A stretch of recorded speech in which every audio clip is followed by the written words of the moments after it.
On va croire que j'insiste, mais t'es sûr que tu veux pas jouer le bébé cyclope? T'es sûr? Hein? Il y a un destin, ce bébé cyclope. D'ailleurs, on pourra parler de son destin. Qu'est-ce que t'en penses? Hein?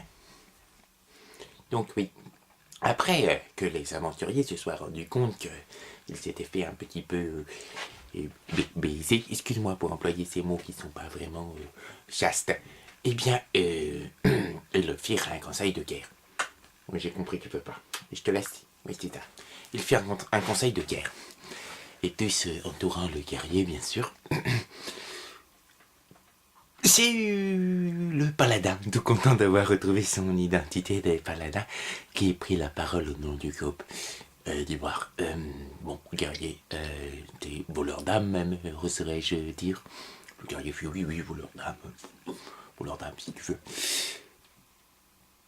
Pourquoi le nain est devenu roux? Le guerrier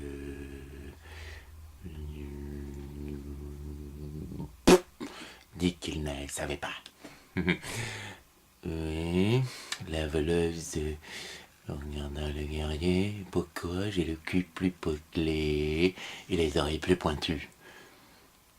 Je sais pas non plus. Le barde demanda pourquoi je n'ai pas changé quand je suis revenu à la vie. Le guerrier signifia que c'était pas faute d'avoir essayé. Non, enfin bon, il finit par avouer qu'il avait eu la possibilité d'améliorer quelque peu chacun et qu'il avait fait en sorte d'améliorer qui il pouvait comme il pouvait avec les moyens qu'il avait en fonction des coups qu'il possédait et que le paladin devrait bien le remercier d'être redevenu un paladin parce que c'était pas ça qui quand même pouvait faire que manquait hein, d'avoir une fille en plus dans le groupe, ça apportait une certaine tempérance qui n'existait plus maintenant, surtout du fait qu'ils n'avaient plus d'âme et qu'ils étaient revenus à la vie dans des conditions étranges. Tu veux sortir de la pièce, Horus? Vas-y. Il veut vraiment pas jouer le petit bébé cyclope. D'ailleurs, en parlant du petit bébé cyclope, tous se retournaient en regardant ce joli enfant tout mignon, hein, au teint bien rose et légèrement rougi par tout le sang qui avait été projeté sur lui et qui continuait à sucer le fémur et voir la moelle d'une guenaude, semblant apprécier son repas, ce qui se fait très bien chez les cyclopes, ils mangent de tout. Conseil de guerre. Que faire du bébé? Parce que tant qu'il y avait des filles pour s'occuper de lui et puis l'initier à certains, je veux dire, certaines choses dans sa vie de bébé, c'était bon, mais aller en aventure avec un bébé cyclope dans un labyrinthe est quand même fortement, très fortement, extrêmement fortement peuplé de créatures immondes, ça devenait difficile. Là, le barde suggéra une chose qui n'était pas si idiote que ça. On pourrait le mettre dans mon sac sans fond. 2 heures plus tard, les aventuriers, un qu'à un, armés de tous leurs points de vie et de tout leur équipement, après avoir pillé allègrement tout le trésor des guenaudes, se trouvèrent munis d'armes qui dépassaient largement le niveau qu'ils devaient posséder, c'est que les guenaudes avaient fait le coup de nombreuses fois, et ma foi fort guillerés. Ils avaient trouvé 2 autres sacs sans fond et aussi une bouteille magique qui permettait de la nuit se transporter dans un château. Un château à l'intérieur de la bouteille, un magnifique petit château. Tout beau, tout mignon, avec une petite vallée, avec un petit lac, avec avec des bosquets, des biches, des lapins, des carottes.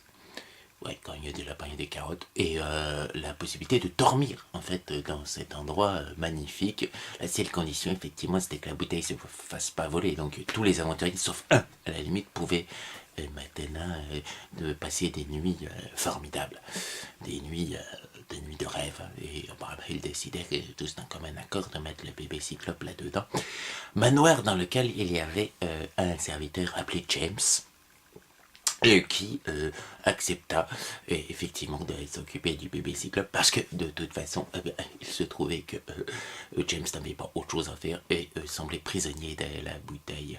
Après une analyse magique effectuée par les magiciens, il s'est rendu compte même que James était une sorte d'esprit de la bouteille, ou pas vraiment vivant, pas vraiment nécessité qu'il sorte de là. Donc, les aventuriers, rassurés sur le sort du petit Cyclope, en se demandant si le temps passait pareil dans la bouteille, mais ça, ils le verraient la nuit, s'arrêtèrent devant un couloir hanté. Oui, je sais, on fait souvent la vanne, couloir hanté. Non, mais là, c'était un couloir hanté, avec des fantômes. Une demi-douzaine de fantômes qui semblaient tourner en rond, âme en peine, très triste.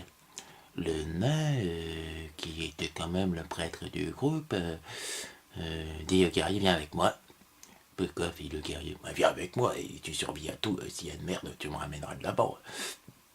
Oui, elle a voir les esprits. Bon, qu'est-ce qu'il y a, les gars? C'est quoi le problème? Et tous pleurèrent beaucoup, expliquèrent que bon, ben, ils auraient bien aimé trouver leur repos. Oui, parce qu'ils étaient morts dans des circonstances qu'ils n'avaient pas appréciées de trop. Et que bon, ben voilà, si on pouvait donner un rituel à leur sépulture, après, ils aimeraient autant. Et là, en regardant bien quand même les fantômes, le nain, le guerrier constatèrent que c'était les fantômes d'un nain, d'un humain, d'une demi-elfe, d'un elfe. Et toutes les fins, c'était inclus quand même tous les membres de leur groupe, sauf le hobbit. Un fantôme, quoi. Est-ce un effet du labyrinthe? Puis le guerrier, on va retourner voir le magicien qui analyse tout ça. Le magicien, analysant le groupe de fantômes, se demanda si, accessoirement, il s'agissait pas d'une partie de leur âme à tous. Car dans certaines légendes et dans certains peuples, l'âme est divisée en de nombreuses parties. Dans les terres du Nord, devenaient certains des personnages. Les âmes étaient en 3 morceaux. Il y avait des terres qui ressemblaient à l'Égypte, il y avait 7 morceaux. Mais qu'est-ce qu'on fait alors? On doit trouver une sépulture pour nous-mêmes. Quand ça a été guerre, c'est psychologique à ce point-là.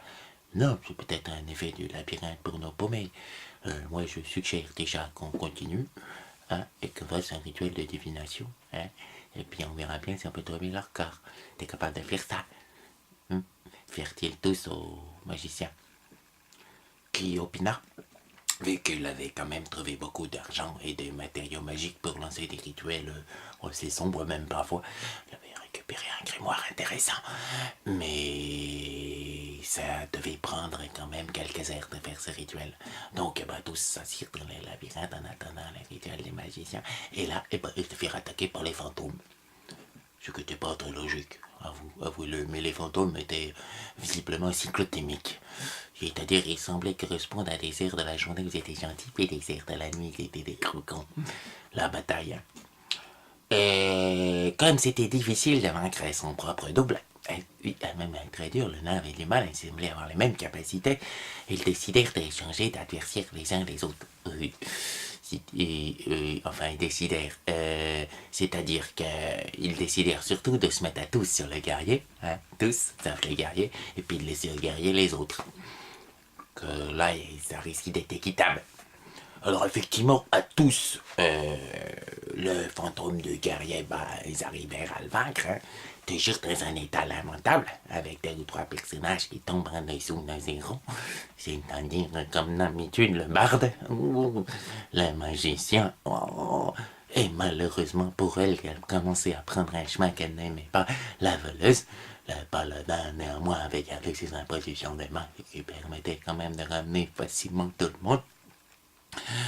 Quant au guerrier, lui, entre des régénérations de bras, de jambes coupées, et même une fois de la tête, il finit par vaincre tous ses adversaires. Un peu exsangue quand même, cela dit. Un peu exsangue. Lorsque tous les corps furent morts, tous les aventuriers sentirent qu'ils avaient gagné un niveau. Oh! Il y avait donc une épreuve mystique dans le labyrinthe. Une chose nouvelle pour eux. Des épreuves mystiques. Une compréhension du soi. une exploration du surmoi. Mais vers quel horizon le labyrinthe allait amener Donjons et Dragons? Le petit Tommy et la petite Tania regardèrent leur compteur. Il va y avoir de la baston comme avant et des trucs de Donjons et Dragons. Grand-père, parce que là, j'ai peur que ça soit pas pour les enfants. Comme si tout ce qu'on avait raconté jusqu'à présent était déjà pour les enfants.